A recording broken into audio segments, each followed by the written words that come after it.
Obama's favorability drops. That's what we'll talk about today. Until now, in all of the polling that I've seen, Obama's job approval is lower than his personal favorability, sometimes by as much as 20 points, averages about 10 or 12. Favorability, of course, measures what you think of the candidate as a person. Do you have a favorable or an unfavorable view of Barack Obama? And job approval says, do you approve or disapprove of the job he's doing as president? Now, traditionally, they move together, but in some cases, they move separately. Like, for example, after the Monica Lewinsky scandal, Bill Clinton had a job approval of 60%, but a personal favorability of only 40%. And his job approval remained 20 points above his personal favorability until the end of his term. I don't like him as a person, but I do like the job he's doing. With Obama, it's been the opposite. I like him as a person, but I have doubts about the job he's doing. And that's partially because of the way he comes across and his warm, affable manner and all of that. Well, you know, I guess you've noticed that Obama's changed. He's no longer the smiley, positive hope and change. He's the surly, combative, divisive, antagonistic guy, very, very different from the one that we're used to. In fact, I go back to Richard Nixon before I can find another president of the United States who was as divisive as Barack Obama.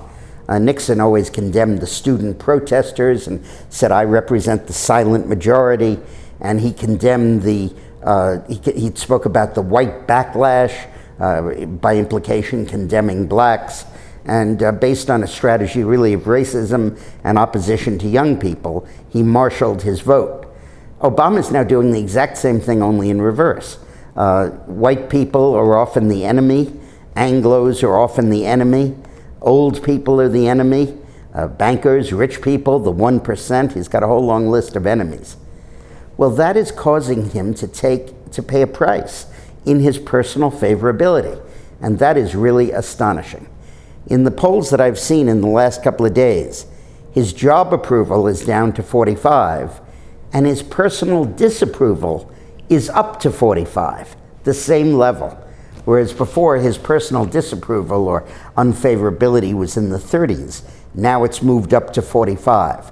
There's a new Barack Obama on display, and it's not playing very well.